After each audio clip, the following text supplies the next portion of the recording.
नमस्कार दोस्तों, आप सभी का एक बार फिर से स्वागत है सामर्थ्य एकेडमी के इस यूट्यूब प्लेटफॉर्म पर। जैसा कि आप सबको पता है, हम लोग आप सभी के लिए छत्तीसगढ़ सब इंस्पेक्टर भर्ती परीक्षा, कांस्टेबल भर्ती परीक्षा, नगर सैनिक भर्ती परीक्षा और साथ ही साथ आप सभी के लिए फॉरेस्ट गार्ड भर्ती परीक्षा को हमारे इस यूट्यूब प्लेटफॉर्म पर आप सभी के लिए फ्री बैच के रूप में स्टार्ट किया गया है। अगर आप लोग छत्तीसगढ़ के किसी भी कोने में बैठकर तैयारी कर रहे हैं और आपके सामने किसी भी प्रकार की फाइनेंशियल दिक्कत है और आप चाहते हैं कि वर्दी आपका ख्वाब है, आपका सपना है और उसको आप साकार करना चाहते हैं, तो आपको हमारे साथ इस फ्री बैच के साथ जुड़ना है, जहां पर इन 4 एग्जाम को टारगेट करते हुए हमारे इस यूट्यूब प्लेटफॉर्म पर संपूर्ण निःशुल्क तैयारी आपको कराई जाएगी।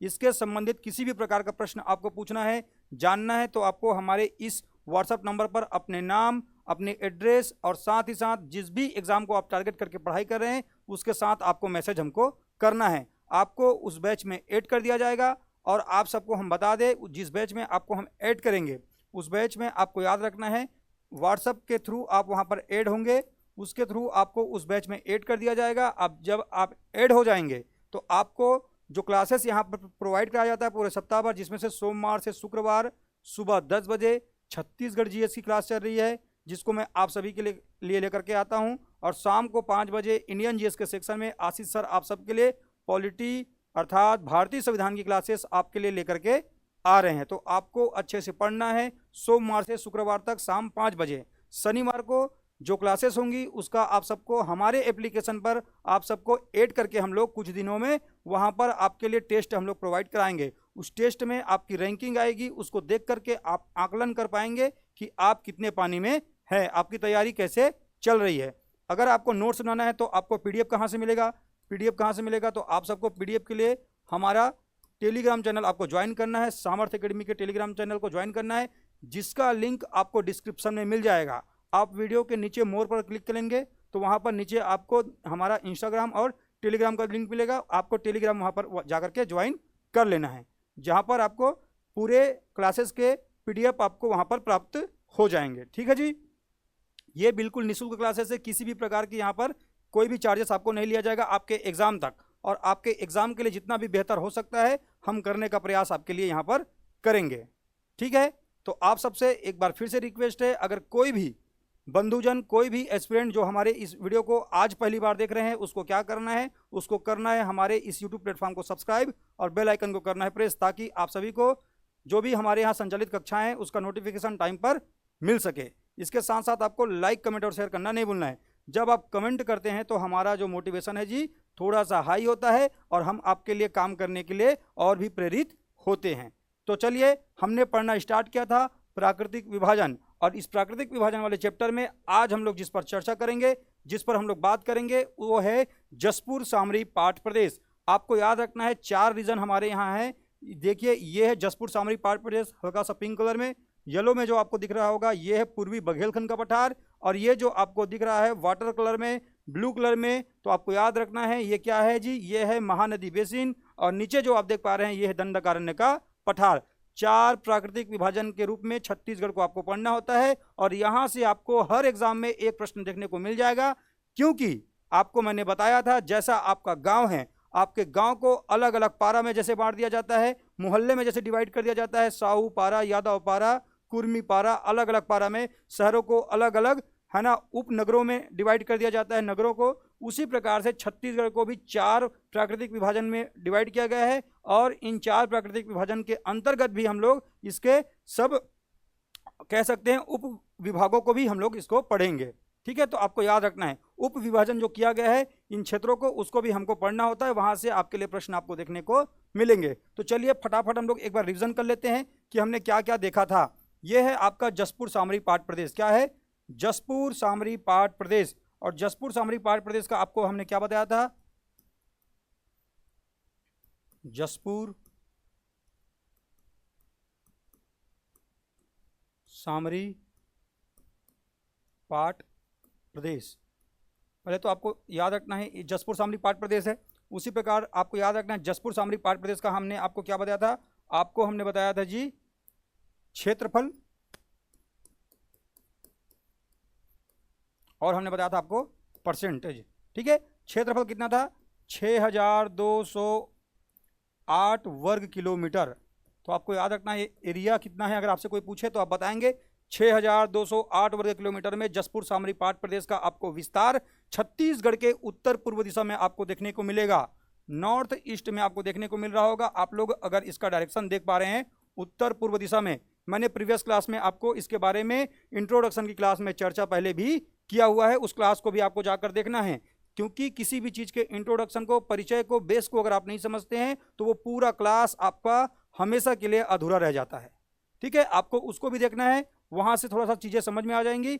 देन आप जब यहाँ पर आएंगे तो पूरी जो क्लास है, पूरी जो रामकथा है आपको अच्छे से क्लियर होने वाली है। ठीक है, तो चलिए देखिए क्षेत्रफल कितना है, 6208 वर्ग किलोमीटर। वहीं पर अगर आप परसेंटेज की बात करते हैं तो 4.59% क्षेत्र में आपको देखने को मिलेगा इसका विस्तार। इसी के साथ आपको याद रखना है हमारे यहाँ जो डिवाइड किया गया भौतिक रीजन है या प्राकृतिक रीजन है, उसके अंतर्गत आप पाएंगे सबसे छोटा प्राकृतिक प्रदेश है जसपुर सामरी पाट प्रदेश, according to area, according to percent. ये आपको याद रखना है, मैंने इंट्रोडक्शन की क्लास में आपको बताया था। इसके साथ साथ आपको मैंने क्या बताया था, ये जो पूरा क्षेत्र है किसके साथ में सीमा साझा करती है, इधर कौन सा स्टेट पड़ता है, भारत के मैप में देखते हैं तो इधर पड़ता है झारखंड, और झारखंड के थोड़े से पश्चिमी रीजन में अगर हम लोग ऐसे ऐसे बनाकर अगर हम देखें ऐसे कुछ इस प्रकार से, तो आप पाएंगे ये जो पूरा रीजन है, ये वाला जो रीजन है पूरा झारखंड का, इस रीजन को झारखंड में कहा जाता है छोटा नागपुर का पठार। इसीलिए जसपुर सामरी पाट प्रदेश छोटा नागपुर के पठार का क्या है जी, हिस्सा है, भाग है। आपको अच्छे से याद रखना है, आपको एग्जाम में पूछा जाएगा, बताइए जसपुर सामरी पाट प्रदेश छोटा नागपुर के पठार का हिस्सा है, भाग है, तो आप बताएंगे जी हाँ बिल्कुल, ये जो कथन है बिल्कुल सही है। ठीक है, अच्छे से आपको याद रखना है। ये रहा जसपुर सामरी पाट प्रदेश का क्षेत्रफल और उसका परसेंट, साथ ही साथ इसके डायरेक्शन को भी हमने यहाँ पर देख लिया। आगे देखते हैं, इसको आप क्या कहते हैं, इसको आप कहते हैं पूर्वी बघेलखंड का पठार। और क्यों कहते हैं, मैंने आपको इंट्रोडक्शन वाली क्लास में बताया था, ये जो मध्य प्रदेश वाला रीजन है, इस रीजन में एक पठार पड़ता है, उसको कहा जाता है बघेलखंड का पठार। अगर कोई चीज़ यहाँ पर स्थित है और वो बघेलखंड का पठार है तो उसके इस रीजन को हम क्या कहेंगे, उसके इस रीजन को कहेंगे पूर्व। क्या कहेंगे, पूर्व। और पूर्व का ही विस्तार हमारे यहाँ दिखाई देता है, इसीलिए हम क्या कहते हैं इसको, पूर्वी बघेलखंड का पठार। हालांकि ये छत्तीसगढ़ के किस दिशा में है, अगर आप एक्चुअल देखेंगे तो आप देखेंगे छत्तीसगढ़ के, इसको हम लोग उत्तर कह सकते हैं, लेकिन अगर इधर की दिशा को भी अगर हम ले लें, थोड़ा सा अगर इधर को भी ले ले तो आपको देखने को मिलेगा नॉर्थ वेस्ट में, उत्तर पश्चिम में भी ले सकते हैं, लेकिन अभी चूंकि यहाँ तक है इसका विस्तार, इसलिए हम लोग क्या लेते हैं, उत्तर में है, ऐसा हम मान के चलते हैं। पूर्वी बघेलखंड का पठार क्या है, पूर्वी बघेलखंड का पठार इसका नाम है। तो कई बार बच्चे स्टूडेंट कंफ्यूज हो जाते हैं कि इसको पूर्वी बघेलखंड का पठार क्यों कहते हैं, चूंकि ये छत्तीसगढ़ के उत्तर या उत्तर पश्चिम में है। हम लोग छत्तीसगढ़ के डायरेक्शन के हिसाब से इसका नामकरण नहीं किए हैं, ये वास्तव में मध्य प्रदेश के बघेलखंड के पठार का पूर्वी विस्तार है, इसलिए इसको कहा जाता है पूर्वी बघेलखंड का पठार। अच्छे से आपको इसको याद रखना है। ठीक है, चलिए आगे बढ़ते हैं और इसके बारे में, जैसे कि हमने यहाँ पर लिखा है इसका क्षेत्रफल और एरिया, तो इसका भी क्षेत्रफल और एरिया हम लोग यहाँ पर जान लेते हैं। क्या है इसका क्षेत्रफल, तो मैंने कल बताया था क्षेत्रफल कितना है इसका, तो आपको बताना है 21,863 वर्ग किलोमीटर में आपको विस्तार देखने को मिलता है। किसका, आपको देखने को मिलता है पूर्वी बघेलखंड के पठार का। कितना है, 21,863 वर्ग किलोमीटर। 21,863 वर्ग किलोमीटर में आपको विस्तार देखने को मिलेगा। और परसेंट के रूप में मैंने बताया था, अगर कोई आपसे कहे 16.16 मत बोलो तो उसके सामने और बोलना है आपको 16.16। ठीक है, हमको यहाँ पर मैथ से नहीं पढ़ना है, 16.16% ऐसे बोलते नहीं बैठना है, डायरेक्ट हमको बोलना है 16.16% हमको याद होना चाहिए।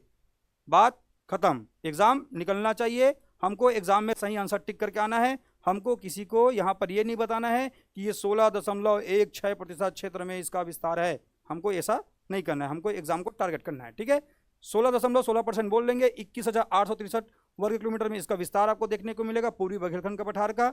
ठीक है, चलिए बढ़ते हैं आगे और देखते हैं किसके बारे में, थोड़ा सा ओवरव्यू हम लोग ले लेते हैं। ये जो पूरा देख रहे हैं ब्लू कलर में, ये क्या है, ये है महानदी बेसिन। क्या है, महानदी बेसिन। और महानदी बेसिन के बारे में आपको याद रखना है, इसका क्षेत्रफल आपसे कोई पूछे तो आप बताएंगे 68 मैंने बोला था आपको, उसके बाद आपको लिखना है 64 और कुछ नहीं करना, बीच में आपको जीरो लगा देना है। देन आपको यहाँ पर पता चल जाएगा ये पूरा क्या है, ये पूरा क्षेत्रफल है महानदी बेसिन का। और परसेंट के रूप में जब जाएंगे तो आप पाएंगे परसेंटेज कितना है, ये है एरिया, एरिया का ए लिख दे रहा हूँ मैं यहाँ पर, है ना, और यहाँ पर लिख दे रहा हूँ परसेंटेज का पी। तो 50.34% क्षेत्र में आपको देखने को मिलेगा महानदी बेसिन का विस्तार। इसको भी दो भागों में डिवाइड करते हैं, सीमांत उच्च भूमि और छत्तीसगढ़ का मैदान। तो सीमांत उच्च भूमि के लिए मैंने बताया था कितना है इसका, 36464, ठीक है, और उसका क्या था 31600। आपको याद आ रहा होगा, मेरे साथ अगर आप लगातार क्लासेस है ना पढ़ रहे होंगे तो आपको पता चल रहा होगा कि कैसे हम लोग इसको अप्रोच करके पढ़ाई कर रहे हैं। तो ये आपको याद है। इसके बाद में ये है दंडकारण्य का पठार। तो दंडकारण्य के पठार के लिए मैंने आपको क्या बताया था, दंडकारण्य का पठार, दंडकारण्य का पठार। और दंडकारण्य के पठार में ये मोहला, मानपुर, अंबागढ़ चौकी शामिल होता है। मैंने आपको उस समय बताया था दंडकारण्य का पठार। इसका क्षेत्रफल कितना है, अगर आपसे पूछा जाए एग्जाम में तो आप बताएंगे क्षेत्रफल कितना है इसका और इसका परसेंटेज कितना है।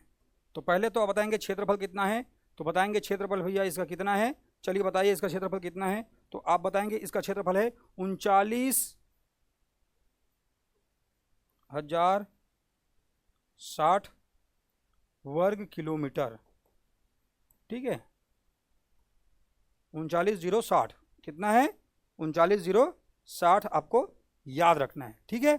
इतनी बातें आपको याद रखनी है। परसेंटेज कितना है मैंने बताया था आपको 28.91%, ठीक है। अच्छे से आपको इसको याद रखना है।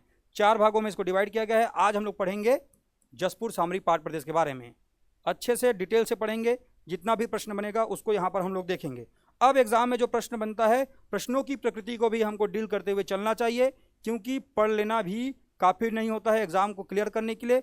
आपको एग्जाम में कैसे प्रश्न आते हैं, कैसे डील करना है उसको भी आपको सीखना चाहिए, ठीक है।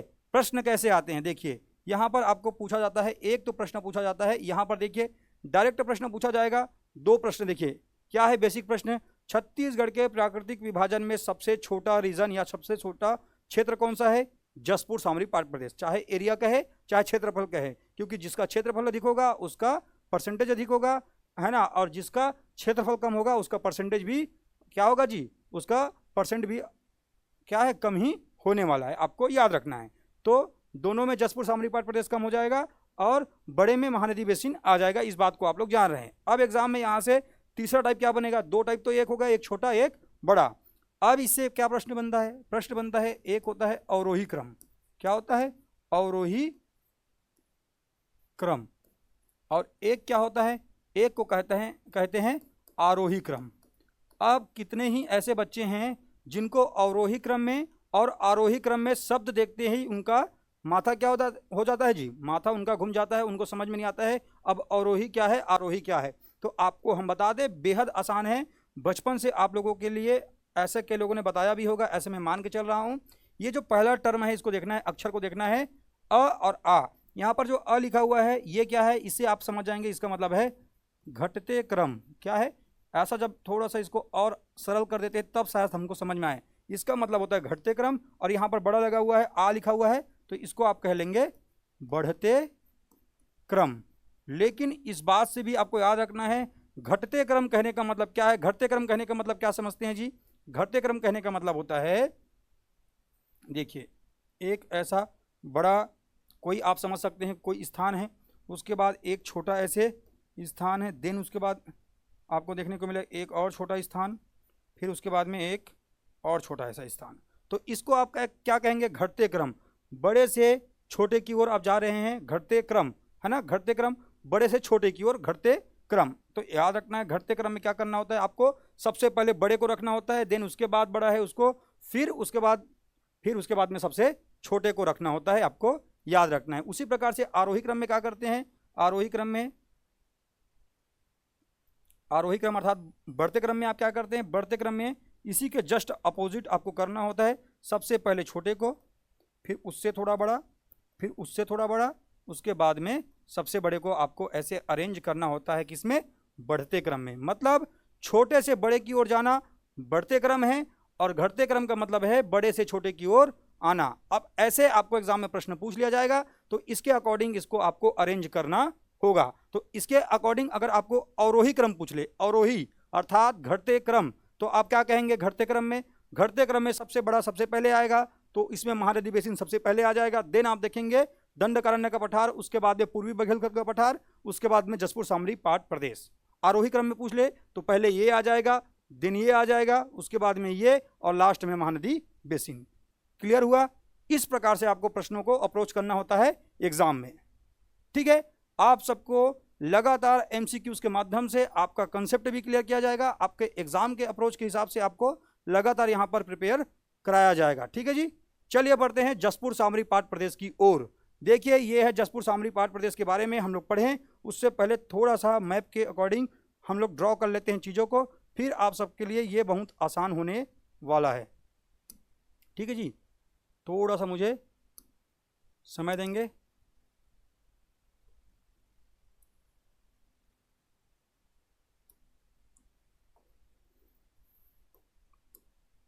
दो मिनट का मुझे समय दे देंगे, मैं ड्रॉ कर ले रहा हूँ जब तक आप लोग थोड़ा सा वेट करेंगे।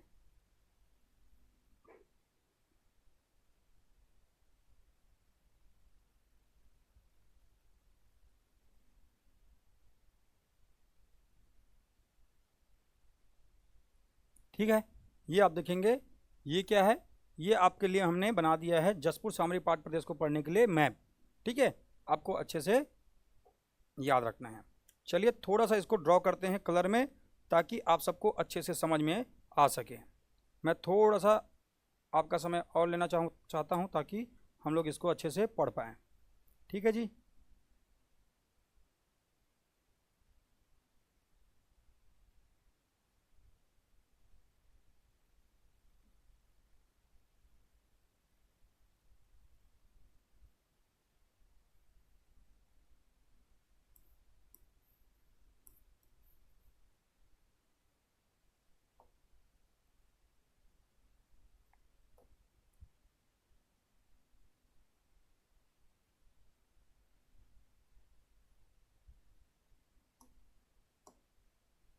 एक मिनट का समय देंगे जी। ठीक है,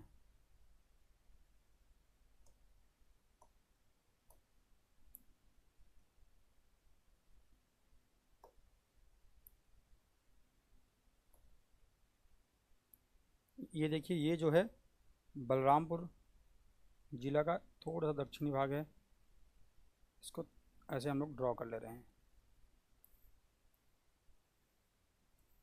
इस कलर से। ठीक है,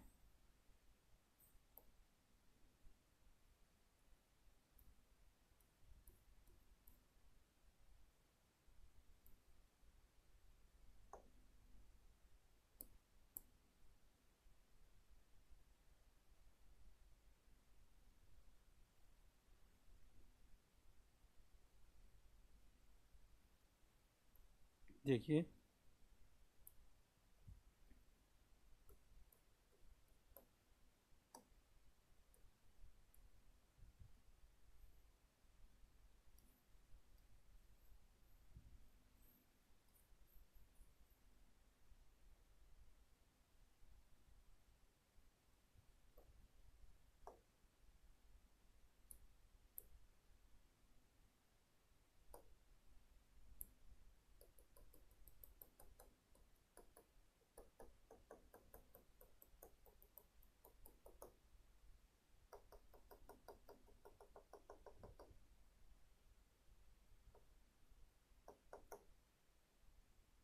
ठीक है, चलिए थोड़ा सा इस पर चर्चा कर लेते हैं।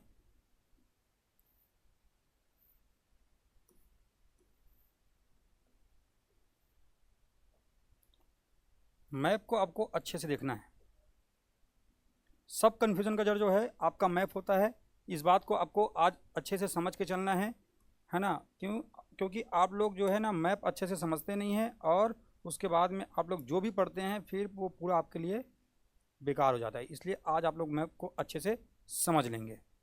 चलिए जी, देखिए मैंने जिस जिस जगह पर जो जो चीज़ें अपने ड्रॉ किया है उसको मैं लिख रहा हूँ। ये जो मैंने ड्रॉ किया हुआ है ये है सामरी पाट। क्या है? सामरी पाट। याद रखेंगे। और ये जो मैंने ब्लू कलर से ड्रॉ किया हुआ ये क्या है, जारंग पार्ट। क्या है, जारंग पार्ट। ये जो मैंने ग्रीन कलर से ड्रॉ किया हुआ है ये क्या है जी, ये है मेन पार्ट। क्या है, मेन पार्ट। फिर देखेंगे येलो कलर से जिसको मैंने यहाँ पर बनाया हुआ है वो है पंडरा पार्ट। क्या है, पंडरा पार्ट। और जिसको मैंने डॉट डॉट है ना, डॉट डॉट रेड कलर से बनाया हुआ है ये कौन सा है, ये है जसपुर पार्ट। क्या है, जसपुर पार्ट।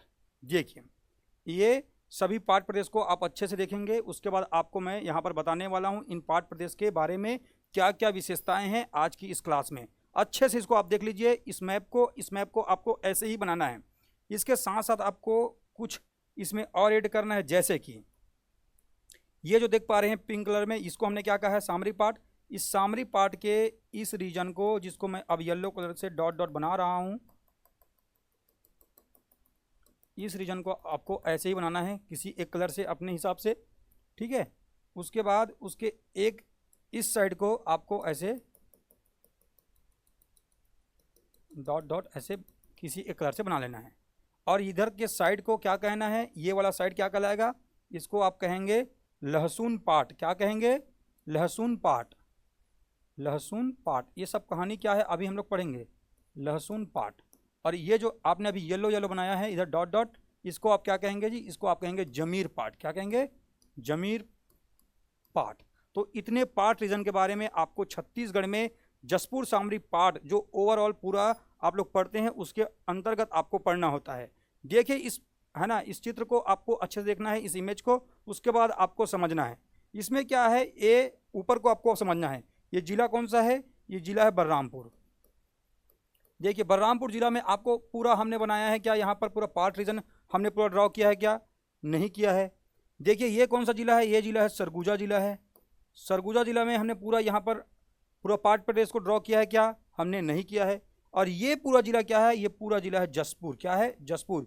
तो आप देखेंगे जसपुर में अगर आप जाते हैं तो जसपुर का पूरा रीजन क्या आ रहा है, पार्ट प्रदेश के अंतर्गत आपको देखने को मिल रहा है। तो सबसे पहला प्रश्न आपको यहीं से पूछ लिया जाएगा, बताइए जो पार्ट रीजन है वो छत्तीसगढ़ के किस समूचे जिले को है ना घेरता है, या पूरे समूचे जिले में विस्तार आपको देखने को मिलता है, वो जिला है जसपुर। एकमात्र जिला है जिसके पूरे क्षेत्र में आपको देखने को मिलता है क्या, आपको देखने को मिलता है पार्ट प्रदेश। ठीक है।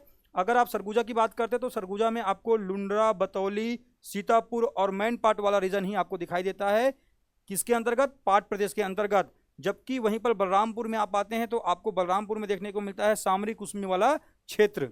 ठीक है। तो इससे आपको क्या याद रखना है वो मैंने आपको बताया, इस बात को याद रखेंगे।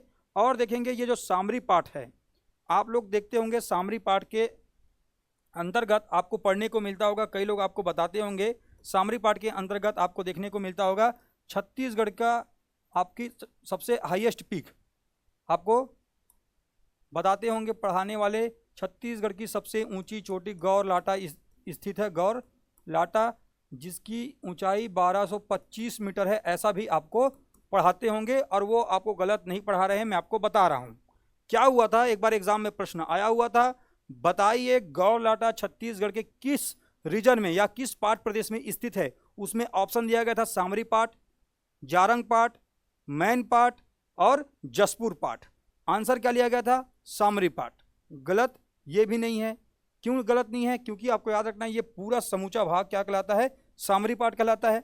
और ये जो जिसको हमने पिंक कलर में किया हुआ है, इसलिए मैंने यहाँ पर इसके लिए एक सिंबल भी बना दिया है। ये पूरा पिंक कलर क्या कहलाता है, सामरी पार्ट। इसका ईस्टर्न रीजन क्या कहलाता है, जमीर पार्ट, और इसका वेस्टर्न रीजन क्या कहलाता है, लहसुन पार्ट। आपको याद रखना है। और सामरी पार्ट के इस वेस्टर्न रीजन में, जिसको लहसुन पार्ट कहा जाता है, यहीं पर स्थित है छत्तीसगढ़ की सबसे ऊंची चोटी गौर लाटा।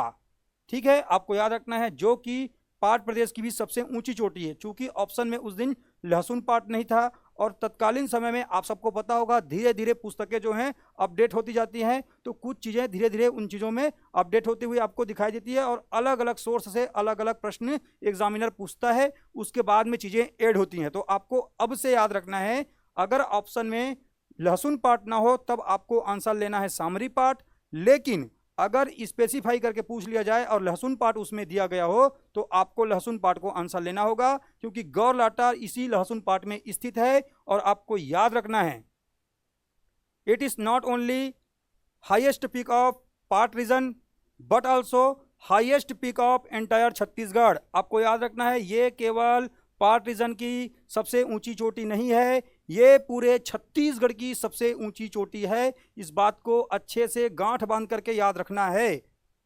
मैं आपको बार बार बता रहा हूं, प्रश्न आपको एग्जाम में पूछा जाएगा। ठीक है, तो देखिए, अगर कोई आपसे पूछे लहसुन पाट वाला कॉन्सेप्ट क्या है, सामरी पाट वाला कॉन्सेप्ट क्या है, तो आपको ऐसे ही बताना है। ठीक है जी। और इसी सामरी पार्ट को एग्जाम में एक बार क्या लिखा, देखिए यहां पर क्या है, अगर आप तहसील वाले सेक्शन में जाकर के देखेंगे तो आपको यहां पर देखने को मिलेगा सामरी, और सामरी से थोड़ा सा नीचे आपको दिखाई देगा कुसमी। कुसमी, और मैं आपको बता रहा हूं ये जो येलो में है ये 15 पार्ट है, और नीचे जसपुर है ना, जसपुर पार्ट है। तो एग्जाम में एक बार क्या पूछा गया, बताइए बलरामपुर के दक्षिण में और जसपुर के उत्तर में कौन सा पार्ट रीजन स्थित है। तो ऐसे कंडीशन में एग्जामिनर ने आंसर क्या लिया था, कुसमी पार्ट। क्या लिया था आंसर, कुसमी पार्ट। इस बात को भी याद रखेंगे, सामरी कुसमी को एक साथ याद रखेंगे, सामरी कुसमी कह देंगे, उससे आपको समझ में आ जाएगा। ऑप्शन में सामरी नहीं दिया हुआ था, इसलिए उसका आंसर क्या लिया गया था, कुसमी पार्ट। एक साथ बोलेंगे सामरी कुसमी पार्ट प्रदेश, इससे आपको समझ में आ जाएगा बलरामपुर के दक्षिण में और जसपुर के उत्तर में आपको कौन सा दिखने को मिल रहा है, तो आप बताएंगे सामरी कुसमी। ठीक है, इसलिए आपको आंसर में लिया गया था कुसमी। कुसमी पार्ट आपको याद रखना है। ठीक है, उसका आंसर लिया गया था कुसमी पार्ट और सामरी पार्ट।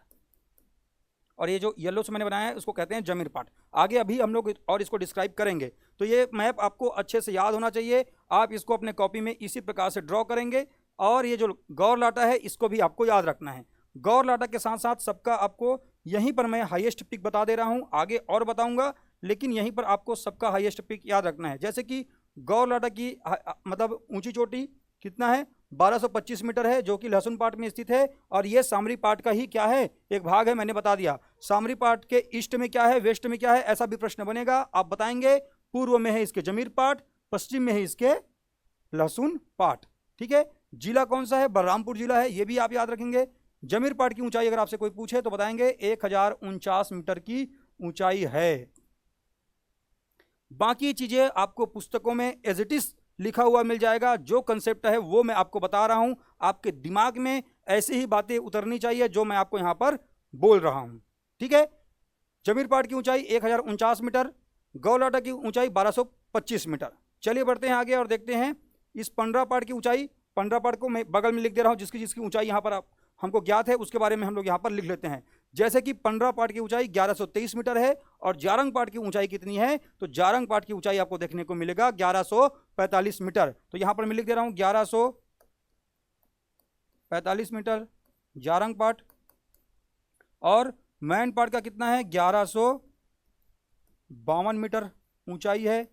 ठीक है, सामरी पाट के लहसुन पाट में मैंने बता दिया है क्या, 1225 मीटर। अगर ना हो तो आपको याद रखना है, यहीं पर गौ लाटा करके लिख लेंगे, सामरी पार्ट में ही दोनों बातों को याद रख लेना है। ऑप्शन के अकॉर्डिंग आपको वहां पर चूज करना होगा। ठीक है, 15 पार्ट की ऊंचाई कितनी है अगर आपसे पूछे तो आप बताएंगे 1123 मीटर की ऊंचाई है। इस बात को भी आपको अच्छे से याद रखना है। ठीक है, ये 15 पार्ट है।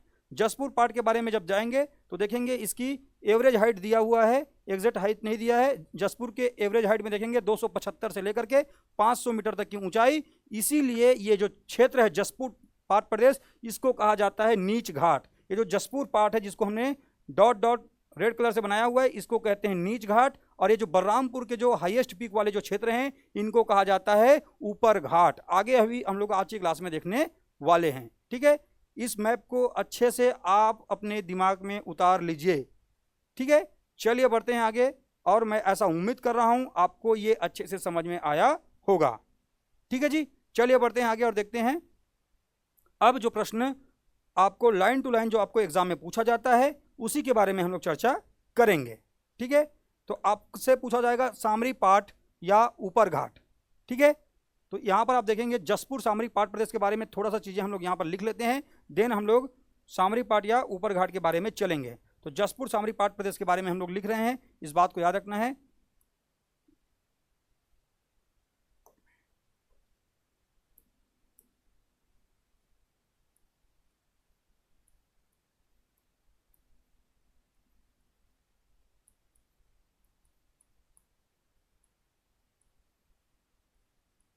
सामरी पाट प्रदेश। जितने भी एसआई वाले हैं, जितने भी कांस्टेबल भर्ती परीक्षा वाले हैं, आप सबके लिए ये जो मैंने मैप बनाया है ये एकदम मस्ट है। आपके लिए एकदम बेसिक प्रश्न पूछा जा सकता है। इस बात को याद रखना है कि बताइए छत्तीसगढ़ की सबसे हाईएस्ट पीक क्या है? गौलाटा है। मैन पार्ट की सब ऊंचाई कितनी है? 1152 मीटर है। ऐसा ही बेसिक प्रश्न आपको एग्जाम में पूछा जा सकता है। आपको इन सभी बातों को याद रखना है, ठीक है। चलिए जसपुर सामरी पाट प्रदेश के बारे में पढ़ना स्टार्ट करते हैं और इसके बारे में देखते हैं कि जसपुर सामरी पाट प्रदेश का पूरा हमने सबसे पहले क्या देखा है? सबसे पहले हमने देखा है इसका क्षेत्रफल। क्या है? क्षेत्रफल। और क्षेत्रफल कितना था? अभी अभी अभी कुछ देर पहले मैंने लिखवाया है भैया। सबसे पहले स्टार्ट हमने यहीं से किया था। क्षेत्रफल कितना था? क्षेत्रफल तो आप बताएंगे 6208 वर्ग किलोमीटर। जिसको मैंने बता दिया उसको ज़्यादा मैं यहाँ पर अभी और चर्चा नहीं करूँगा, आपका टाइम पास नहीं करना है। 4.59% याद रखना है। परसेंटेज में इतना ही हमने देखा हुआ था जसपुर सामरी पाट प्रदेश का। इसके साथ साथ आपको याद रखना है ये जो क्षेत्र है जसपुर सामरी पाट प्रदेश, ये इसकी स्थिति याद रखना है। तो आपको मैंने बताया था इसकी स्थिति क्या है, तो छत्तीसगढ़ के आपको दिखाई देगा उत्तर पूर्व दिशा में। कहाँ दिखाई देगा? उत्तर पूर्व दिशा में। इस बात को आपको अच्छे से याद रखना है। छत्तीसगढ़ के उत्तर पूर्व दिशा में दिखाई देता है जसपुर सामरी पाट प्रदेश। और जब आप पाट प्रदेश के बारे में बात करते हैं तो आपको पता चलेगा इसकी विशेषताओं में आपको याद रखना है सबसे छोटा प्राकृतिक प्रदेश है, चाहे हो एरिया के अकॉर्डिंग, क्षेत्रफल के अकॉर्डिंग, या चाहे पूछ ले आपको परसेंट के अकॉर्डिंग, ठीक है। दोनों ही कंडीशन में क्या है, ये सबसे छोटा प्राकृतिक प्रदेश है, आपको याद रखना है, ठीक है। स्थिति उत्तर पूर्व की ओर है। अगर यहाँ पर हम बात करते हैं भूगार्भिक चट्टानों की, अगर हम बात करते हैं भूगार्भिक चट्टानें, भूगार्भिक शैलक्रम, ठीक है, शैलक्रम की अगर हम बात करते हैं भूगर्भिक शैलक्रम, तो आपको याद रखना है अंतर्वेदी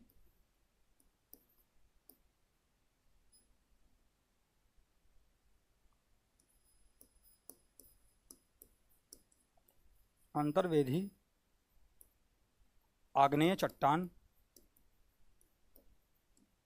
चट्टानों की प्रधानता है इस क्षेत्र में। पहली बात तो आपको ये याद रखना है। साथ ही साथ आपको याद रखना है यहाँ पर दक्कन ट्रैप भी मिलते हैं। क्या मिलते हैं जी?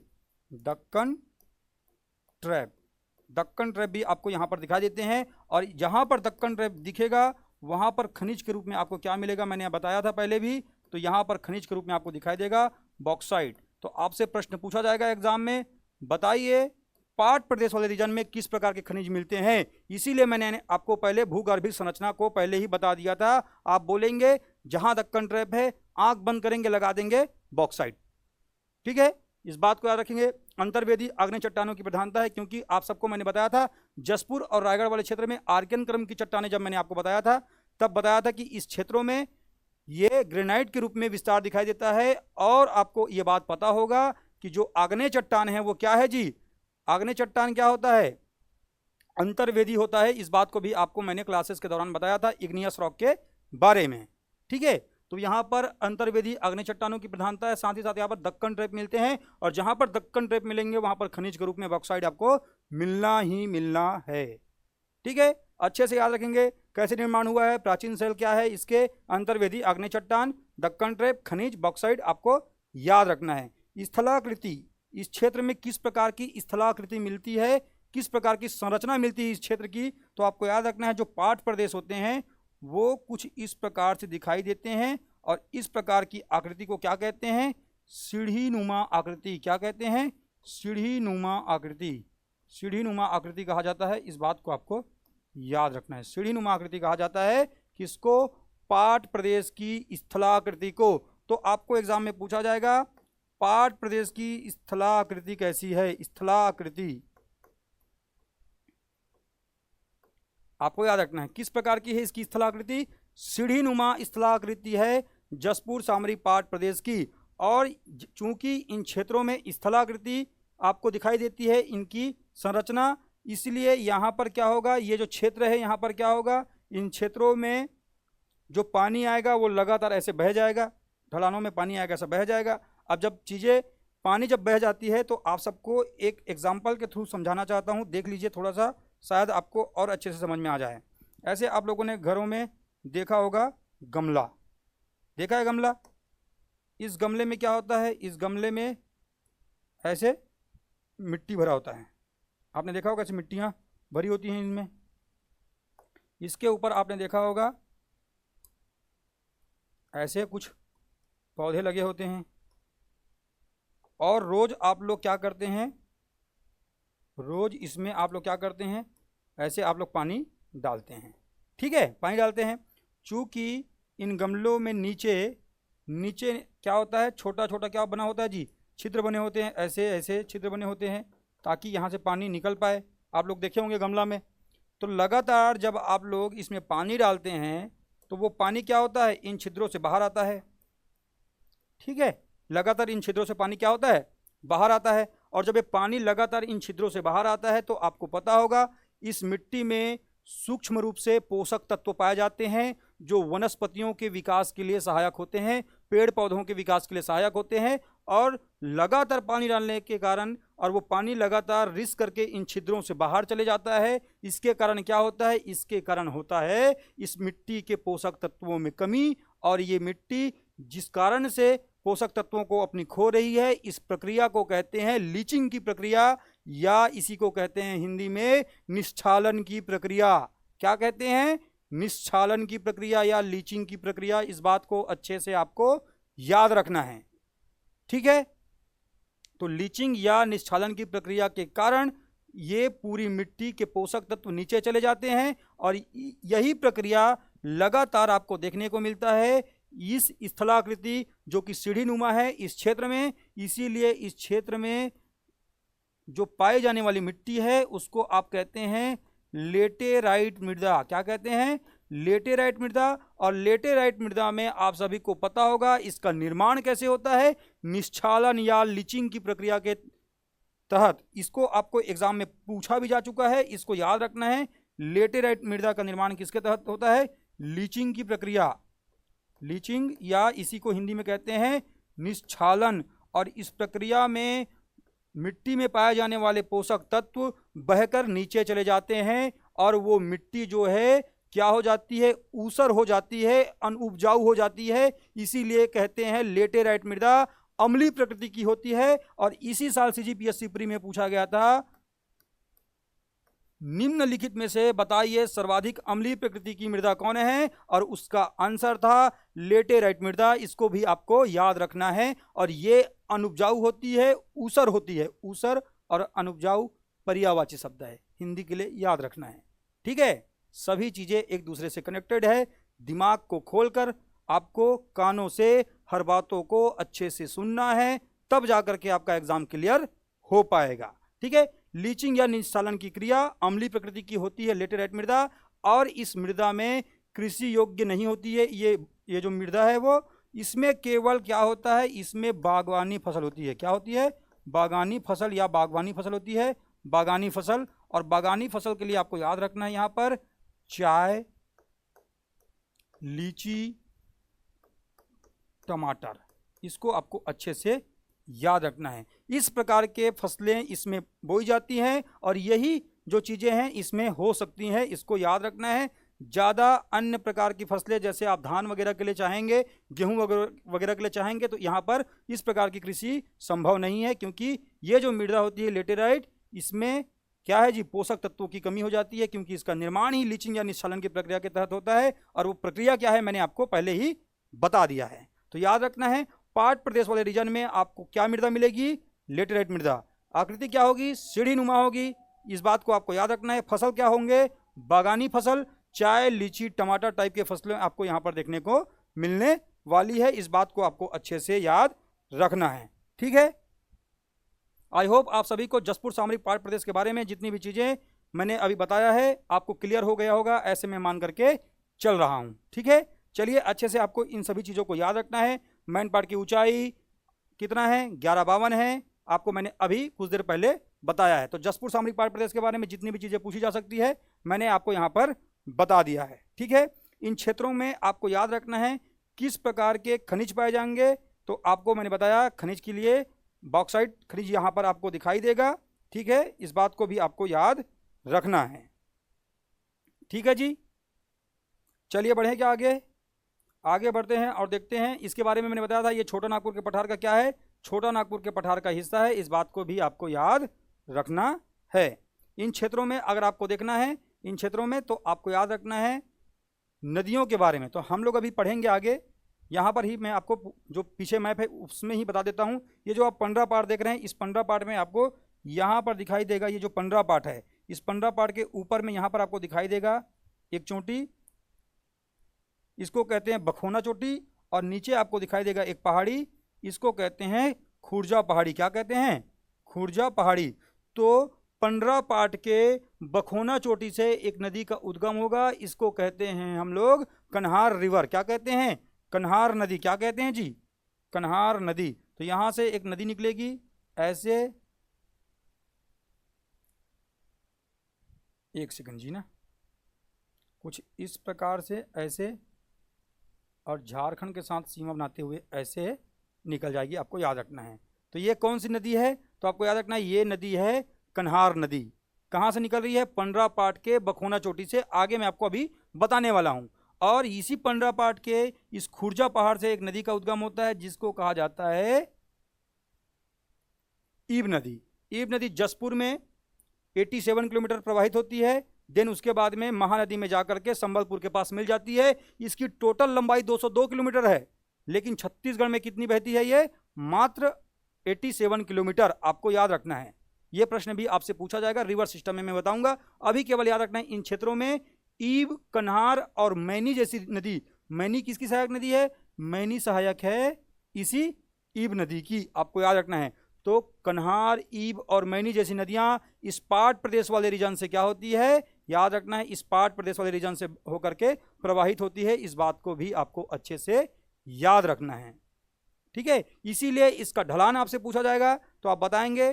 ठीक है, इसका ढलान अगर आपसे पूछा जाएगा तो आप बताएंगे इसका ढलान छत्तीसगढ़ में। आपको सभी प्रश्नों को याद रखना है छत्तीसगढ़ के लिए। तो इसका ढलान अगर आपसे पूछ ले, ढलान किस ओर है? ढलान तो आपने देखा यहाँ की मुख्य नदी में आप देखेंगे ईब नदी। तो ईब नदी जो है पहले ऐसे दक्षिण की ओर आई, फिर ऐसे प्रवाहित हो गई थी उड़ीसा की ओर। तो ये कौन सा है? तो पहले दक्षिण आई है पहले, फिर उसके बाद किधर मुड़ गई है? पूर्व की ओर। इसीलिए इसका ढलान कहाँ पर है? दक्षिण पूर्व की ओर है। इस बात को भी आपको अच्छे से याद रखना है। ठीक है, साथ ही साथ आपको याद रखना है ये जो पाट प्रदेश वाला रीजन आप देख पाते हैं, जसपुर वाला ये जो क्षेत्र देख पाते हैं, औसत वर्षा की दृष्टिकोण से छत्तीसगढ़ का सर्वाधिक औसत वर्षा प्राप्त करने वाला क्षेत्र है। इस बात को भी आपको याद रखना है। हमारे यहाँ छत्तीसगढ़ की चेरापूंजी कही जाती है अबूझमाड़ की पहाड़ी, लेकिन छत्तीसगढ़ में अगर पूछा जाए औसत वर्षा वाला क्षेत्र जहां पर सर्वाधिक वर्षा होता है, वो क्षेत्र है जसपुर। मतलब सॉरी, आपको याद रखना है ये जसपुर वाला क्षेत्र। ठीक है, केवल जसपुर का नाम याद नहीं रखेंगे, ये पूरा रीजन है। ठीक है, याद रखेंगे। औसत वर्षा लगभग 172 सेंटीमीटर के आसपास होता है। अभी उसको मैं लोग जलवायु वाले चैप्टर में बताऊंगा। अभी आपको चीज़ें दिमाग में धीरे धीरे बैठाते हुए चलना है। ठीक है, इतनी बातें आपको क्लियर हो गया होगा, ऐसे मैं मान के चल रहा हूं। अब बढ़ते हैं आगे, हम लोग जसपुर सामरी पाट प्रदेश के बारे में मुख्य बातों को लिखने के बाद आगे बढ़ते हैं सामरी पाट प्रदेश के बारे में। तो सामरी पाट प्रदेश के बारे में कुछ नहीं करना है, आपको केवल और केवल सबसे पहले मैप ड्रॉ करना है, जैसे मैंने पहले ड्रॉ किया हुआ है।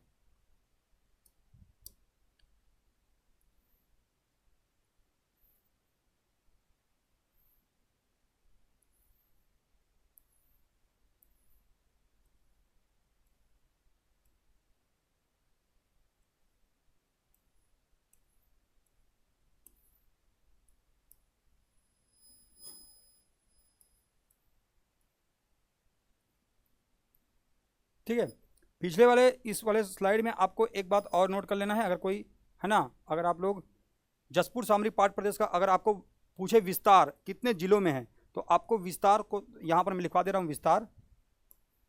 यह भी बहुत इंपॉर्टेंट फैक्ट है, तो आपको याद रखना है विस्तार कहाँ पर है, तो यहाँ पर विस्तार लिख लीजिएगा। ठीक है, सबसे पहले आप लिख देंगे जसपुर, और जसपुर के सामने आप लिख देंगे संपूर्ण। क्या लिख देंगे? संपूर्ण, क्योंकि जसपुर का संपूर्ण क्षेत्र आता है, जसपुर जिला इसमें शामिल होता है। बलरामपुर, बलरामपुर के सामने लिख देंगे आंशिक रूप से, आंशिक, ठीक है, क्योंकि सामरी कुसमी वाला क्षेत्र इसमें शामिल होता है। उसके बाद आप लिख देंगे सरगुजा, सरगुजा में लुंड्रा, बतौली, सीतापुर और मैनपाट वाला क्षेत्र बस आता है, इसलिए इसके सामने भी लिख देंगे आंशिक।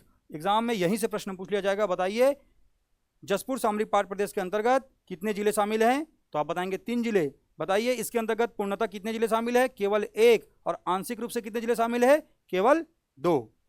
ठीक है, सब प्रश्नों की प्रकृति है, आपको समझना है। आगे हम लोग लिख रहे थे, ये है सामरी पाट प्रदेश, तो सामरी पाट प्रदेश के बारे में हम ड्रॉ कर रहे थे मैप को। तो जो चीज़ मैंने आपको पहले भी बताया है उसी चीज़ को मैं यहाँ पर लिखवाने वाला हूँ, आपको थोड़ा सा यहाँ पर और अच्छे से क्लियर हो जाएगा। ठीक है, ये आपको याद रखना है। जिला कौन सा है, तो पहले लिख लेंगे पहले बलरामपुर, सबसे पहले बात तो यही बात आपको लिखना है, बलरामपुर जिले में है, ये आपको याद रखना है सामरी पाट। इसको क्या कहते हैं, सामरी पाट को ही क्या कहते हैं, तो याद रखना है सामरी पाट, इसको कहते हैं ऊपर घाट। क्या कहते हैं, ऊपर घाट। आपको बता दें इसी के अंतर्गत कई जगह कई टीचर आपको बताते होंगे ये 15 पाठ जो है ऊपर घाट के अंतर्गत आता है, लेकिन इसके बारे में किसी पुस्तक में ऑथेंटिक रूप से नहीं लिखा हुआ है, इसलिए मैं आपको नहीं बता रहा हूँ। ठीक है, आपको केवल अभी ऊपर घाट में आपको इतना ही याद रखना है। ऊपर घाट के लिए मैंने आपको कुछ देर पहले बताया था, इसको 2 भागों में डिवाइड कर लेंगे, एक को ईस्टर्न रीजन बना लेंगे, ठीक है, और एक को हम लोग क्या कर लेंगे ऐसे वेस्टर्न रीजन में,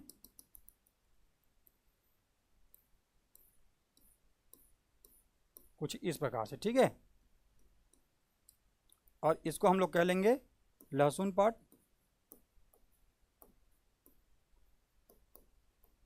और इसको हम लोग कह देंगे क्या, जमीर पाट। और ये बीच वाला क्या है जी, ये बीच वाला है सामरी कुसमी पाट। ठीक है, याद रखेंगे। तो आपसे पूछा जाएगा एग्जाम में, बताइए सामरी कुसमी के पूर्व में क्या है, तो आप बताएंगे पूर्व में है जमीर पाट। पश्चिम में क्या है आपसे पूछा जाएगा, तो आप बताएंगे पश्चिम में है भैया, क्या है पश्चिम में, पश्चिम में है लहसुन पाट। आपको इसका औसत ऊंचाई पूछा जा सकता है, औसत ऊंचाई कितनी है सामरी पाट की, तो औसत ऊंचाई आपको पूछा जाए तो बताएंगे इसकी औसत ऊंचाई है 600 से लेकर के 750 मीटर तक समुद्र तल से नापी जाती है, इस बात को याद रखना है। एवरेज हाइट, तो आपको याद रखना है इसकी एवरेज हाइट कितनी है, 600 से लेकर के 750 मीटर। ये आपको एसआई में, कांस्टेबल भर्ती में और नगर सैनिक फॉरेस्ट गार्ड में शायद ना पूछे। आपके लिए जो काम कीजिए है वो है सामरी पाट पूर्व में क्या है, पश्चिम में क्या है, किस जिले में है, आपको बता लेना है। ठीक है, इसके साथ आपको मैंने बताया था हाईएस्ट पीक इसकी। ठीक है, एग्जाम के पैटर्न के हिसाब से आपको चयन करना है। अगर लहसुन पाट दिया हो तब के कंडीशन में आपको गौर लाटा को यहाँ पर लेना है, कहाँ, लहसुन पाट में। अगर ना हो तो आप ले सकते हैं सामरी पाट में आंसर को, क्योंकि इसी का ही ये वेस्टर्न विस्तार है जिसका केवल नाम है लहसुन पाट। जमीर पाट की हाइट मैंने बताया था 1049 मीटर की ऊंचाई है, और इस जमीर पाट को क्या कहते हैं, जमीर पाट को कहते हैं बॉक्साइट का मैदान। जमीर मतलब क्या होता है, जमीर से याद रखेंगे जमीन, और जमीन मतलब क्या होगा, जो जमीन होगा उसी में तो मैदान बनेगा, उसी में तो आप क्रिकेट खेलेंगे, है ना। तो इसीलिए आप जान लेंगे जमीर पाट को कहते हैं बॉक्साइट का मैदान। क्या कहते हैं, बॉक्साइट का मैदान।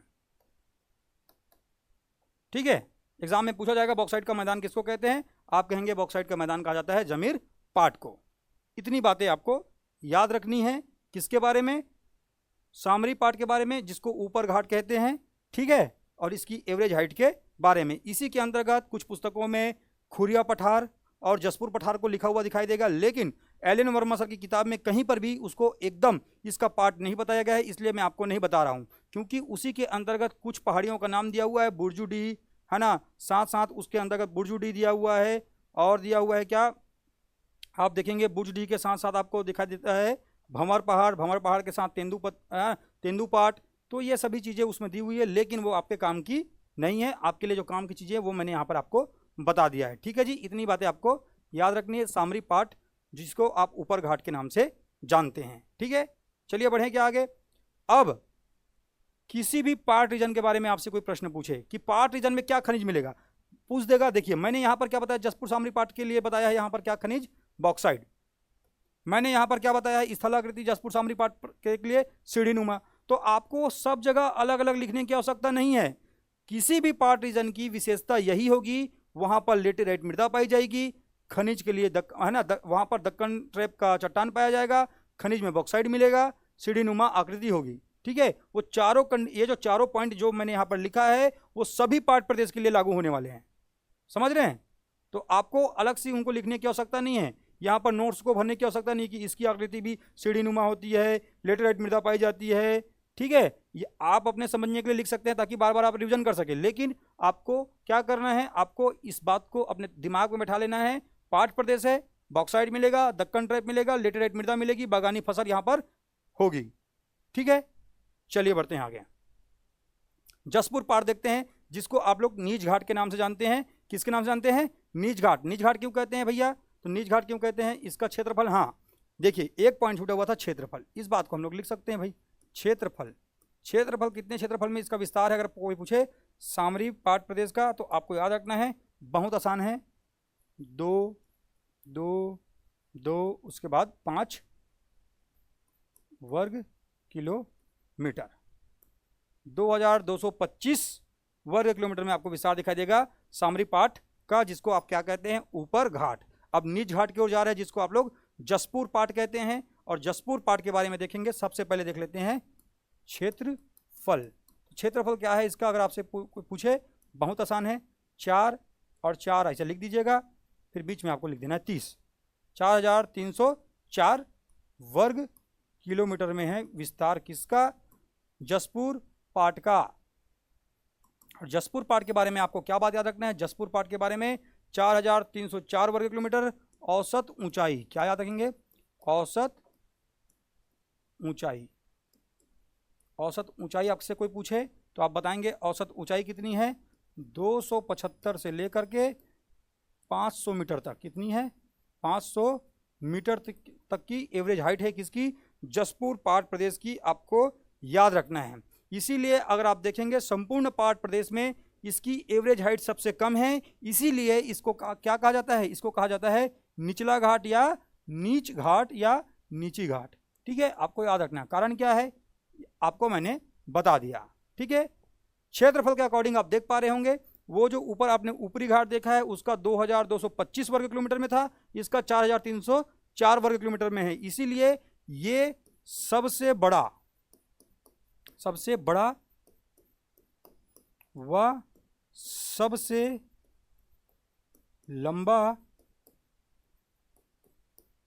पाठ प्रदेश है। साथ ही विशेषता में ही एक पॉइंट याद रखेंगे, सबसे कम ऊंचाई वाला पाठ प्रदेश। ठीक है, इस बात को भी याद रखेंगे, अगर ये सबसे बड़ा है और सबसे लंबा है तो ऊंचाई भी इसकी सबसे कम है, याद रखना है। सबसे कम ऊंचाई वाली पाठ रीजन है कौन सी, जसपुर पाठ प्रदेश। इस बात को अच्छे से आपको गांठ बांध करके याद रखना है। ठीक है, याद हुआ, यहीं पर याद रखना है, मैंने बताया था ईब एक नदी है, ईब। ठीक है, चलिए थोड़ा सा मैं यहाँ पर इसके लिए मैप ड्रॉ कर देता हूँ, जैसे हमने सबके लिए किया था। तो जैसे कि आपने देखा, ऐसे ऊपर क्या था, ऊपर था इसके जस्ट ऊपर ये पूरा क्षेत्र क्या था, पंडरा पाठ। क्या था, पंडरा पाठ था आपके लिए मैंने जब मैप बनाया। और नीचे ये पूरा क्षेत्र क्या था, ये पूरा क्षेत्र था इसके, ये पूरा क्षेत्र ये जसपुर था। क्या था, जसपुर था। तो पंडरा पाठ के इस खुर्जा पहाड़ से, किससे, खुर्जा पहाड़ से, खुर्जा पहाड़, इस खुर्जा पहाड़ से किसका उद्गम होता है जी, तो ईब नदी का उद्गम होता है। ये बात आपको याद रखना है। देन ये ऐसे है ना दक्षिण पूर्व की ओर प्रवाहित हो जाती है, इस बात को भी आपको याद रखना है। ठीक है, और इसी की सहायक नदी है क्या, इसी की सहायक नदी है मैनी। क्या नदी है, मैनी। ये मैनी नदी है, और ये नदी जो है इसको कहते हैं ईब नदी। ईब नदी कुल टोटल लंबाई है 202 किलोमीटर, लेकिन छत्तीसगढ़ में मात्र 87 किलोमीटर होती है प्रवाह। इस बात को याद रखना है, छत्तीसगढ़ में मात्र 87 किलोमीटर, टोटल है 202, छत्तीसगढ़ में 87 किलोमीटर का इसका प्रवाह क्षेत्र है। याद रखना है, पहले दक्षिण फिर पूर्व की ओर जाती है, उसके बाद महानदी में विसर्जित हो जाती है संबलपुर के पास। ठीक है, पंडरा पास के खुर्जा पहाड़ से उद्गमित होती है इब नदी, याद रखना है। इसी की सहायक है मैनी, और इन दोनों के बीच में एक पठार है, ये जो पठार है, याद रखना है इस पठार को कहा जाता है माखेल पठार। क्या कहते हैं? माखेल पठार। तो एग्जाम में आपसे पूछा जाएगा, बताइए ईब व मैनी नदी को दो भागों में विभाजित करने वाली पठार कौन सी है? तो आप बताएंगे माखेल पठार। कौन सी पठार? माखेल पठार। साथ ही साथ आपको याद रखना है, ये जो मैनी नदी है, इस मैनी नदी के पश्चिम में, याद रखना है, मैनी नदी व ईब नदी को माखेल पठार दो भागों में विभाजित करती है। क्या करती है? विभाजित करती है। याद रखेंगे अच्छे से, जितना अच्छे से डिटेल में पढ़ रहे होगे उतने अच्छे से चीज़ें दिमाग में उतरेंगी। वीडियो की लेंथ देखकर पढ़ाई नहीं करना है, आपको चीज़ों को पढ़ना है ताकि आपको चीज़ें अच्छे से समझ में आ सके। ठीक है, माखेल पठार ईब व मैनी का जो नदी या प्रवाह क्षेत्र है उसको दो भागों में विभाजित करती है माखेल पठार, और ये मैनी नदी है, इससे संबंधित याद रखना है, ये जो मैनी नदी है,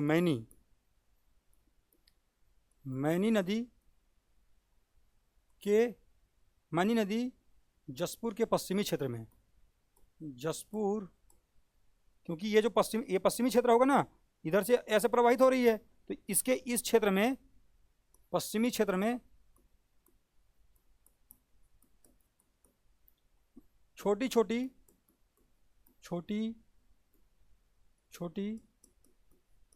घाटियों का निर्माण करती है,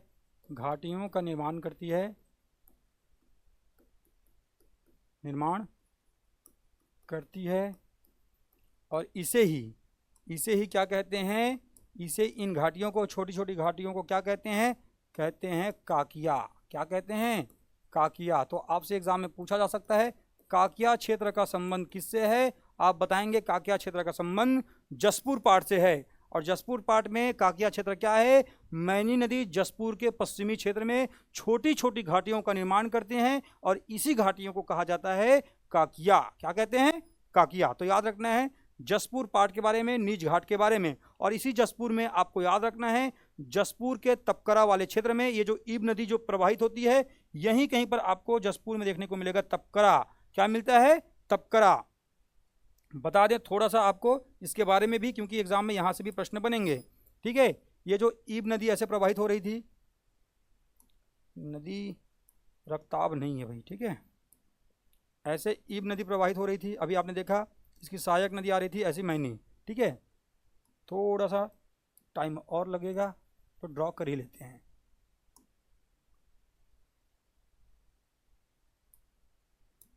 ये क्या है? खुर्जा पहाड़। ठीक है, देखिए ये नदी है ईब, ये नदी है मैनी। ठीक है, यहीं कहीं पर आपको एक जगह दिखेगा तपकरा। क्या दिखेगा जी? तपकरा। याद रखेंगे ये जो तपकरा वाला क्षेत्र है, और तपकरा के ही कुछ बगल में आपको दिखाई देगा जसपुर में, क्या आपको दिखाई देगा? बरजोल। क्या दिखाई देगा? बरजोल। तपकरा बरजोल। तो आप सभी को ये बात अच्छे से पता होगा कि आप जब पढ़ते हैं तो ये पढ़ते हैं ईब नदी के रेत में या बालू में सोने के कण पाए जाते हैं, ऐसा आप पढ़ते हैं। ठीक है, तो आपको ये बात अच्छे से पता होना चाहिए, ये जो तपकरा बरजोल वाला क्षेत्र है, ईब नदी के रेत से सोने के कण निकालने वाली जनजातियों का निवास क्षेत्र है, और यहाँ पर जो जनजातियाँ निवास करती हैं उस जनजाति को कहते हैं भैया सोनझरिया। क्या कहते हैं? सोनझरिया जनजाति के लोग यहाँ से सोने के कण निकालने का काम करते हैं। एग्जाम में आपसे पूछा जाएगा सोनझरिया जनजाति का निवास स्थान कहाँ पर है, तो तपकरा और बरजोल, ईब नदी, जसपुर पाट याद रहेगा। आपके दिमाग में चीज़ें तुरंत आपको कनेक्ट हो जाएंगी। सोनझरिया जनजाति कहाँ निवास करती है, तपकरा और बरजोल। इसके साथ साथ आपको पता होगा ये जो तपकरा क्षेत्र है, इसके साथ साथ आपको पता होगा इस तपकरा को छत्तीसगढ़ का नागलोक कहते हैं। क्या कहते हैं, छत्तीसगढ़ का नागलोक कहा जाता है। नागलोक, छत्तीसगढ़ का नागलोक कहा जाता है। ठीक है, क्योंकि इस तपकरा वाले क्षेत्र में नगेसिया जनजाति निवास करती है। नगेसिया, ठीक है, नगेसिया जनजाति निवास करती है। और ये नगेसिया जनजाति के लोग क्या करते हैं, नगेसिया जनजाति के लोग, आपको याद होना चाहिए, सांपों को पकड़ते हैं। और ये जो आपके आसपास जो सांप पकड़ के जो लोग आपको दिखाने लाते हैं छत्तीसगढ़ में, ये यहीं तपकरा से आते हैं। आपको याद रखना है, इसको छत्तीसगढ़ का नागलोक कहा जाता है। एग्जाम में आपसे पूछा जाएगा छत्तीसगढ़ का नागलोक, तो ये तपकरा याद होना चाहिए, बरजोल याद होना चाहिए, सोनझरिया जनजाति याद होना चाहिए। इसी के साथ साथ ऊपर ये जो आप देख पा रहे हैं ऊपर, तो आपने देखेंगे जसपुर के ऊपर बलरामपुर और बगल में सरगुजा। तो सरगुजा में एक जनजाति आपको दिखाई देगी। कौन सी जनजाति, तो जनजाति आपको दिखाई देगी सरगुजा में उराव। साथ ही पहाड़ी कोरवा आपको जसपुर में भी दिखाई देगा, कोरबा में दिखाई देगा। और साथ ही साथ आपको दिखाई देगा कहाँ, सरगुजा में, याद रखना है। तो उराव, पहाड़ी कोरबा और एक और जनजाति है इस क्षेत्र में निवास करती है। वैसे तो बहुत सारी है, अभी मैं जो मुख्यतः है वो बता रहा हूँ, पारधी। तो आपसे पूछा जा सकता है, बताइए पाट प्रदेश वाले रीजन में कौन कौन सी जनजातियाँ निवास करती है। ठीक है, तो आप ये सब जनजातियों को याद रखेंगे। अब एग्जामिनर आपसे पूछ लेगा, बताइए निम्नलिखित में से कौन सी जनजाति पाट प्रदेश वाले रीजन में निवास नहीं करती है। Option number A Sonjharia, option number B Nagesia, option number C Oraon और ऑप्शन नंबर डी भतरा। तो आप बताएंगे option number D Bhatra. Bhatra जो है बस्तर क्षेत्र में निवास करती है, न कि जसपुर पाट प्रदेश वाले रीजन में। प्रश्नों की प्रकृति कैसे भी हो सकती है। आप ये सोच रहे होंगे कि जो आप पुस्तक में पढ़ते हैं लाइन टू लाइन ऐसा पूछा जाएगा, ऐसा कभी नहीं होता है। ठीक है, आई होप आप सबको चीज़ें क्लियर हो रही होगी, ऐसा मैं मान करके चल रहा हूँ। ठीक है, याद रखेंगे ये जो चीज़ें मैंने आपको बताया, सोनझरिया, नगेसिया, है ना, जनजाति जो है उराव, पहाड़ी कोरबा, पारधी। ठीक है, इस सब बातों को अच्छे से आपको याद रखना है। चलिए बढ़ते हैं आगे, मैन पाट के बारे में देखते हैं। मैन पाट छत्तीसगढ़ का शिमला इसको कहा जाता है। इसको छत्तीसगढ़ का क्या कहते हैं, साथ ही साथ छत्तीसगढ़ का कहा जाता है इसको छोटा तिब्बत। ठीक है, छोटा तिब्बत कहा जाता है, आपको याद रखना है। ठीक है, छत्तीसगढ़ का छोटा तिब्बत कहा जाता है।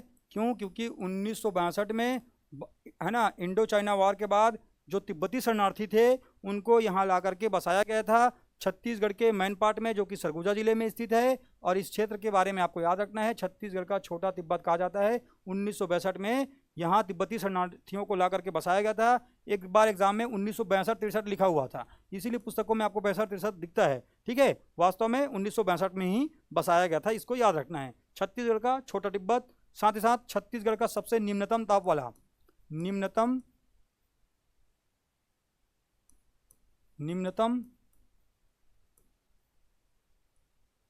तापमान। ठीक है, कभी कभी 0 डिग्री और या कभी कभी उससे भी माइनस में चले जाता है। यहाँ पर बर्फबारी होती है, हालांकि ज़्यादा देर तक जमी नहीं रहती है, कुछ देर के बाद में पिघल जाती है धूप आने के बाद। लेकिन याद रखना है, ठीक है, याद रखना है इसके बारे में। निम्नतम तापमान वाला क्षेत्र है कौन सा, मैनपाट, या कह सकते हैं छत्तीसगढ़ का सबसे ठंडा स्थल, छत्तीसगढ़ का सबसे ठंडा स्थल मैनपाट। ठीक है, इसीलिए इसको छत्तीसगढ़ का क्या कहते हैं, शिमला कहते हैं, ऊपर लिखा हुआ है। ठीक है, ऊंचाई कितनी है मैनपाट की, तो आप बताएंगे ऊंचाई है इसकी, पहले भी लिख चुके हैं, 1152 मीटर की ऊंचाई है।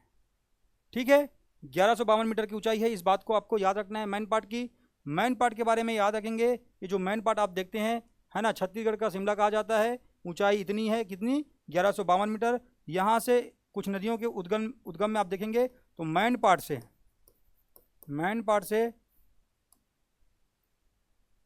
आप देखेंगे एक नदी का उद्गम होता है, उसको आप कहते हैं मांड नदी। मांड नदी का उद्गम होता है, याद रखना है। और इस मांड नदी पर, ठीक है, इसी पर जलप्रपात की अगर आप बात करेंगे, जल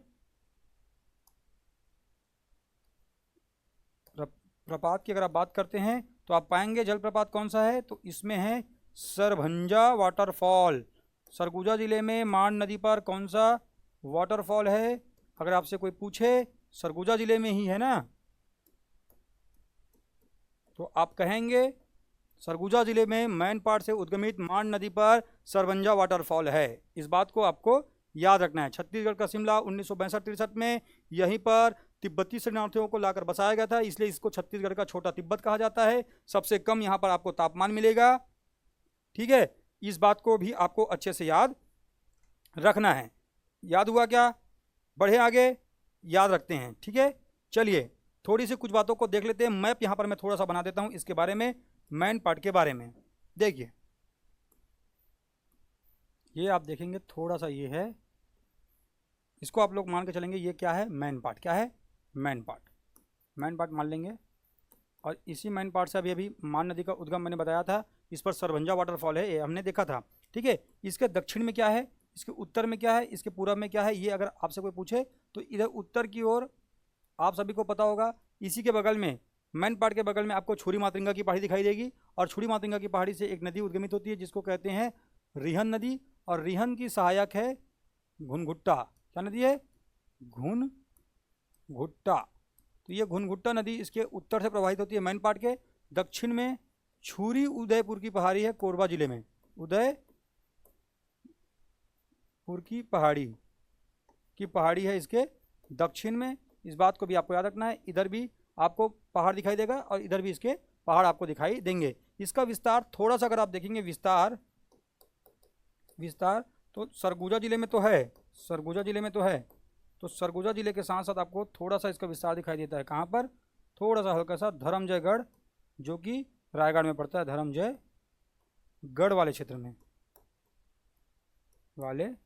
क्षेत्र में एकदम थोड़ा सा लेकिन पड़ता है। कभी अगर ये लाइन आ जाए तो आपको याद रखना है कि हाँ वहाँ पर भी थोड़ा सा इसका विस्तार है मैनपाट का, ठीक है।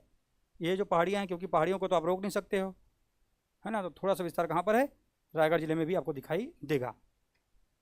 इतनी बातें आपको याद रखनी है, ठीक है, मैनपाट के बारे में।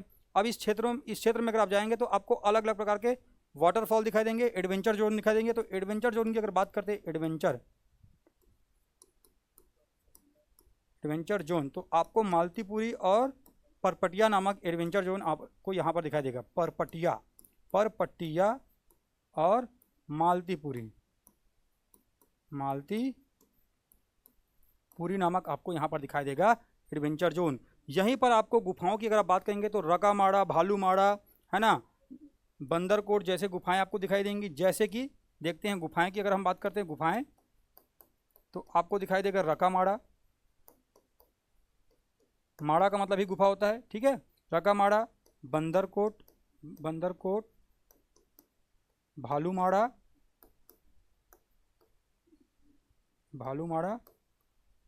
झील गुफा और पैगा गुफा आपको दिखाई देगा इस क्षेत्र में। पैगा गुफा याद रखना है। इतनी सारी गुफाएं आपको दिखाई देती हैं कहाँ पर? सरगुजा के मैनपाट वाले क्षेत्र में। तो मैनपाट में याद रखना है, ये गुफाएं दिखाई देंगी, ये एडवेंचर जोन दिखाई देंगे, और इन सभी बातों को आपको याद रखना है। साथ ही साथ आपको यहाँ पर और भी वाटरफॉल्स दिखाई देते हैं। जैसे कि अगर वाटरफॉल्स की मैं बात करूँ इस क्षेत्र में, तो कहाँ पे लिख लेते हैं जी वाटरफॉल्स को? यहीं पर लिख देता हूँ, आपको याद रखना है। वाटरफॉल WF करके लिख रहा हूँ, देखिएगा।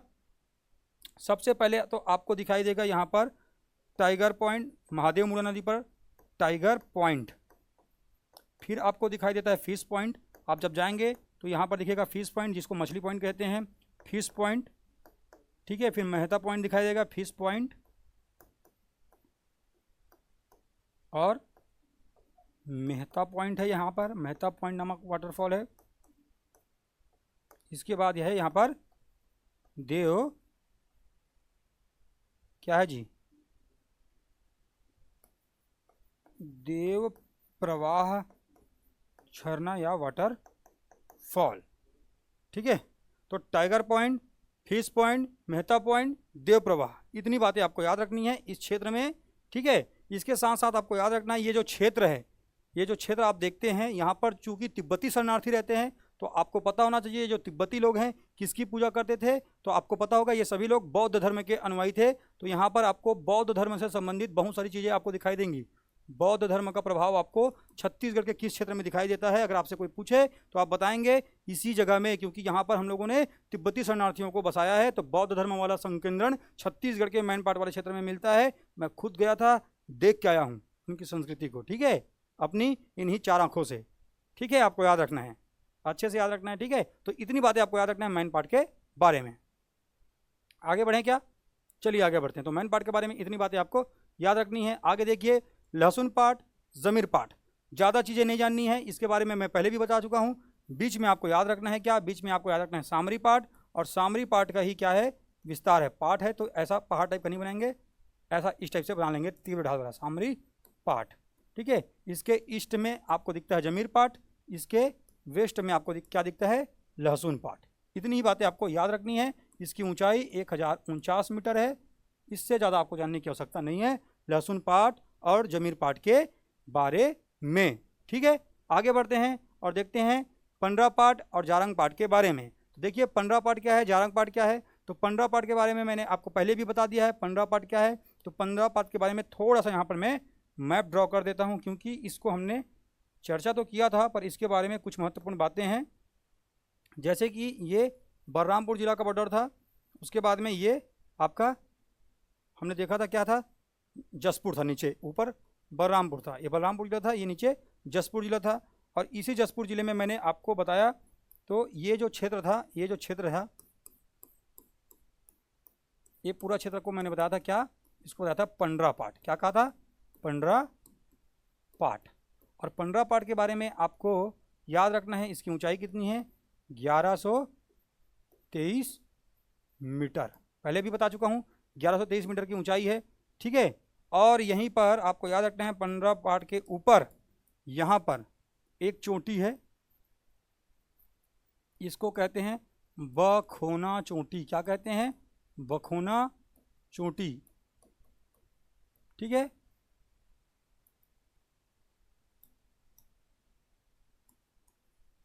याद रखेंगे।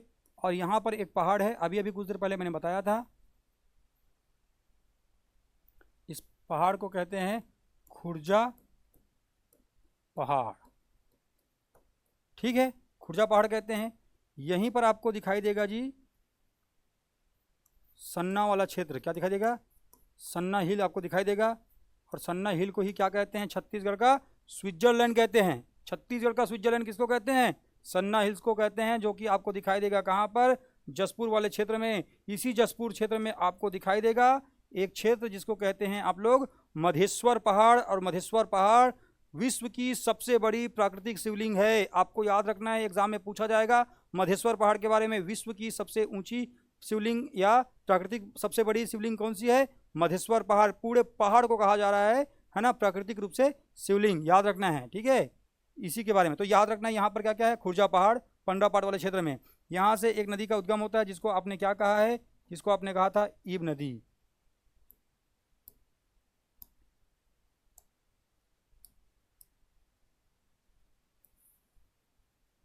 ये ईब नदी है। यहाँ से जो नदी उद्गमित होती है वो है कन्हार नदी। क्या है? कन्हार नदी। और कन्हार नदी के तट पर बलरामपुर जिले में यहाँ पर जो पुरातात्विक स्थल है वो CGPSC 2024 का क्वेश्चन था। इस स्थल को कहते हैं डीपा डीह। डीपा डी पुरातात्विक स्थल बलरामपुर जिले में स्थित है। किस नदी के तट पर है? कन्हार नदी के तट पर है। और इस कन्हार नदी में याद रखना है, यहीं पर जो ऊपरी घाट है उसको, वहीं पर एक जलप्रपात है, उसको कहते हैं कोठली जलप्रपात। क्या कहते हैं? कोठली वाटरफॉल। किस नदी पर है? आपसे पूछा जाएगा, आप बताएंगे कन्हार नदी पर है। कन्हार नदी की लंबाई कितनी है? लंबाई कितनी है? तो देखिए, मैं अभी रिवर सिस्टम नहीं पढ़ा रहा हूँ, फिर भी आपको कुछ चीज़ें बताते हुए चल रहा हूँ, ताकि बाद में हम पढ़ें तो आपको याद रहे। 115 किलोमीटर की लंबाई है किसकी? कन्हार नदी की। ईब नदी के बारे में पहले भी बता चुका हूँ, खुर्जा पहाड़ से उद्गमित हो रही है। 202 टोटल है,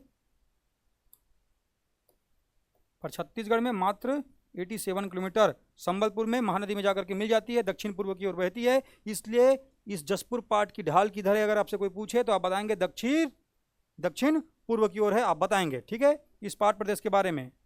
तपकरा क्या है, बरजोल क्या है, सब हमने पहले भी चर्चा किया हुआ है, ठीक है। सोनझरिया, उराव, पहाड़ी कोरमा, पारधी, नगीसा जैसी जनजातियों का निवास स्थान है।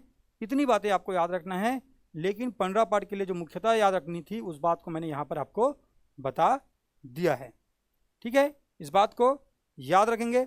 चलिए बढ़ते हैं आगे, और ये है जारंग पाठ। तो जारंग पाठ के लिए आपको मैंने बताया, जैसे ये बलरामपुर जिला का सीमा क्षेत्र है, अगर हम लोग देखें, और इस ये ऊपर को हम लोग बलरामपुर मान लें, यहाँ तक ऐसे बलरामपुर, और नीचे को हम लोग जसपुर समझ लें, जसपुर। तो आपको मैंने बताया